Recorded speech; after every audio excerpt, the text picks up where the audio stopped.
हम अपने अच्छे व्यवहार से भी बहुत सारी योग्यताओं को प्राप्त कर सकते हैं। हमें अपनी योग्यता का एहसास नहीं होता है, पर योग्यता सभी के अंदर होती है। सभी के अंदर कुछ न कुछ टैलेंट छुपा हुआ है, जिसे हमें निखारने की जरूरत होती है। इसी को लेकर इस कहानी को प्रस्तुत कर रही हूँ। एक कंपनी को किसी काम के लिए एक योग्य व्यक्ति की आवश्यकता थी। इसके लिए समाचार पत्रों में विज्ञापन दिया गया। बहुत से लोग इंटरव्यू देने के लिए कंपनी में पहुंचे। इंटरव्यू लेने के लिए स्वयं कंपनी के मालिक अपने 2 मित्रों के साथ बैठे। इंटरव्यू के बाद उस पद के लिए एक ऐसे व्यक्ति का चयन किया गया जो दिखने में बिल्कुल सामान्य था। वह उसके पास ना तो कोई अतिरिक्त योग्यता थी, न ही कोई बड़ी डिग्री थी और कोई सिफारिश पत्र भी नहीं लाया था।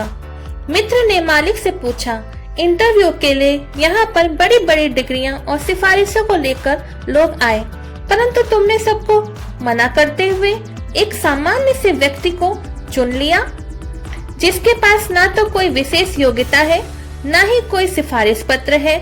इस पर मालिक ने कहा, मित्र तुम गलत समझ रहे हो। इसका आचरण उसकी सबसे बड़ी योग्यता और सिफारिश थी। आपने देखा, जब वह इंटरव्यू के लिए अंदर आया तो उसने डोरमेट पर अपने जूते साफ किए, फिर कमरे में प्रवेश किया। उसने दरवाजे को धीमे से बंद किया। इससे पता चला कि वह कितना व्यवस्थित और कितना तरीके से कार्य करता है। एक बात और, बाहर साक्षात्कार देने आए एक विकलांग प्रत्याशी के लिए यहाँ तुरंत अपनी सीट छोड़कर उठ खड़ा हुआ।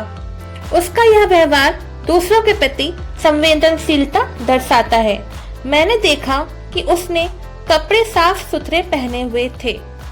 उसका सद्व्यवहार और वार्तालाप करने का तरीका प्रशंसनीय था। मैं किसी को 10 मिनट सावधानी पूर्वक देखकर उसके चरित्र को पहचान सकता हूँ। कोई भी सिफारिश पत्र उसके विषय में इतना स्पष्ट चित्रण नहीं कर सकता था। मनुष्य की श्रेष्ठता उसके व्यवहार व आचरण से स्वतः प्रकट हो जाती है। हमारा व्यवहार ही हमारी श्रेष्ठता और योग्यता की पहचान है।